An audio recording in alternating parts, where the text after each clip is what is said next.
Hi friends, welcome to my channel. இன்றைக்கி நம்ம group 2ல் நடந்த கொஷின்ஸில் எப்படிலாம் கொஷின்ஸ் கேட்டிருக்காங்கன்றதை பார்க்க போகிறோம். இப்போ வந்து நியூ சிலபஸ் மாற்றிட்டாங்க. பட் பழைய கொஷின்ஸில் வந்து ஒரு சில சிலபஸ் கவர் ஆகக்கூடிய கொஷின்ஸ்லாம் இருக்கும் இல்லையா? ஸோ அதனால் பழைய கொஷினும் வந்து நம்ம அப்பப்போ ரெஃபர் பண்ணிக்கணும். அதனால் பழைய கொஷின்ஸ் பார்த்துட்ருக்கோம். வாங்க பார்க்கலாம். உலக தமிழரிடையே தமிழுணர்வை உருவாக்கிய பெருஞ்சித்திரனாருடைய இதழ்கள் என்னென்னு சொல்லி கேட்டிருக்காங்க. ஸோ பெருஞ்சித்திரனாருடைய இதழ்கள்னு பார்த்தோன்னா தென்மொழி, தமிழ்ச்செட்டு, தமிழ்நிலம். இது மூன்றுமே, அதாவது வந்து இது மூணுனா இது மட்டும் இதழ். ஐயை கனிச்சாறு, அப்புறம் கொய்யாக்கனி, பாவிய கொத்து, இது எல்லாமே அவருடைய நூல்கள். நெக்ஸ்ட்டு சரியான விடை பார்க்கலாம். கீழ்கண்டவற்றுள் ஊவேசா பற்றிய சரியான தொடர் எதுன்னு சொல்லி கேட்டிருக்காங்க.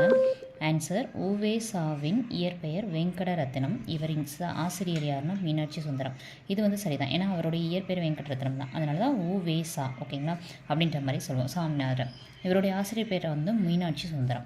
குறிஞ்சிப்பட்டை என்னும் ஓலைச்சுவடியை அச்சில் பதிப்பித்தார் அப்படின்னு சொல்லி கொடுத்துருக்காங்க. மோஸ்ட்லி வந்து ஓலைச்சுவடியில் இருந்தால் அச்சில் பதிப்பித்தது முக்கிய பங்காற்றினவர் இவரது. இது சரிதான். நெக்ஸ்ட், இது வந்து நம்மளுக்கு 6th ஓல்டு புக்கில் அந்த கொடுத்துருப்பாங்க. ஊவேசா வந்து 3ஆம் தமிழ் சங்கத்தின் தலைவர். இந்த கூற்று தவறு ஓகேங்களா. ஸோ அப்போ ஆன்சர் 1 மற்றும் 2 சரி. நெக்ஸ்ட் கொஷின், சி.வை. தாமோதரனால் திராவிட சாஸ்திரி என்று அழைக்கப்பட்டவர் யார்? ஆன்சர் பார்த்தோன்னா ஊவே சாமிநாதர் மற்றும் ஆன்சர் வந்து திராவிட சாஸ்திரி யாருன்னு கேட்டிங்கன்னா பரிதிமார் கலைஞர். ஊவேசாவோட எக்ஸ்ட்ரா நியூஸ் என்ன தெரிஞ்சுக்கணும்னா 1930 இவர் தமிழ் விடு தூதுவை பதிப்பிச்சிருப்பார் அப்படின்றத தெரிஞ்சுக்கணும். பரிதிமார் கலைஞர் நாடகவியல் அப்படின்ற நூலுடைய ஆசிரியர். நெக்ஸ்ட் கொஸ்டின் பார்க்கலாம்.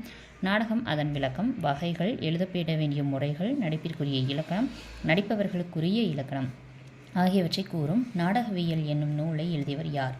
ஆன்சர் பார்த்தோன்னா பரிதிமார் கலைஞர் அவர்கள் ஓகேங்களா. அப்போ நாடகவியல் நூலுடைய ஆசிரியர்னா பரிதிமார் கலைஞர். ஸோ இப்போது உங்களுக்கான கேள்வி, ஊவேசா அவர்கள் காலம் என்ன? எந்த ஆண்டு பிறந்து எந்த ஆண்டு இறந்தார்? ஆன்சரை கீழே கமெண்ட் பாக்ஸில் கமெண்ட் பண்ணுங்கள். தேங்க்ஸ் ஃபார் வாட்சிங். நம்ம டெலகிராம் சேனலோட லிங்க் கீழே டிஸ்கிரிப்ஷனில் ஜாயின் பண்ணிக்கோங்க.